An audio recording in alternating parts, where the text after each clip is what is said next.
La région. Tiphaine est bretonne. Elle joue du biniou dans un bagad, Dominique est corse et fait partie d'un groupe de polyphonie.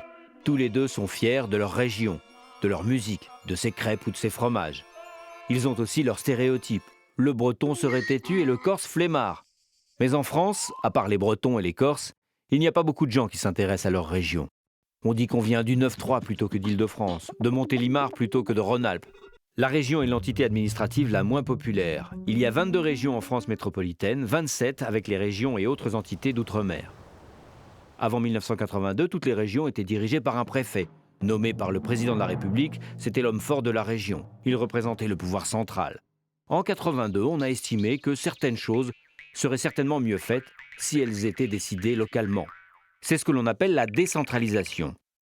Depuis, on vote pour des conseillers régionaux qui se réunissent dans une assemblée qu'on appelle le conseil régional.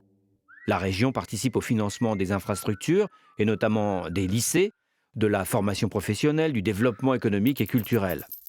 C'est comme ça que Tiphaine a obtenu une aide pour enregistrer son premier disque. Les conseils régionaux ne peuvent pas voter des lois pour leur propre territoire, contrairement aux régions de bien des pays européens. Par exemple, la vitesse maximale doit être la même sur toutes les routes de France, et on ne peut pas passer le bac en alsacien à Strasbourg. En France, il y a bien quelques régionalistes et même des autonomistes, des Bretons, des Corses, des Guadeloupéens, mais ils sont très minoritaires.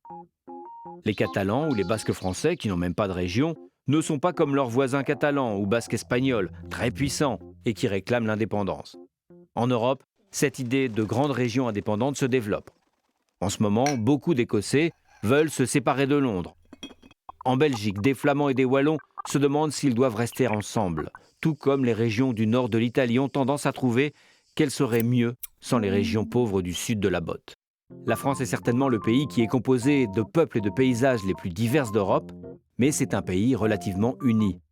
C'est comme ça que Dominique a invité Tiphaine au Festival des musiques régionales de son île.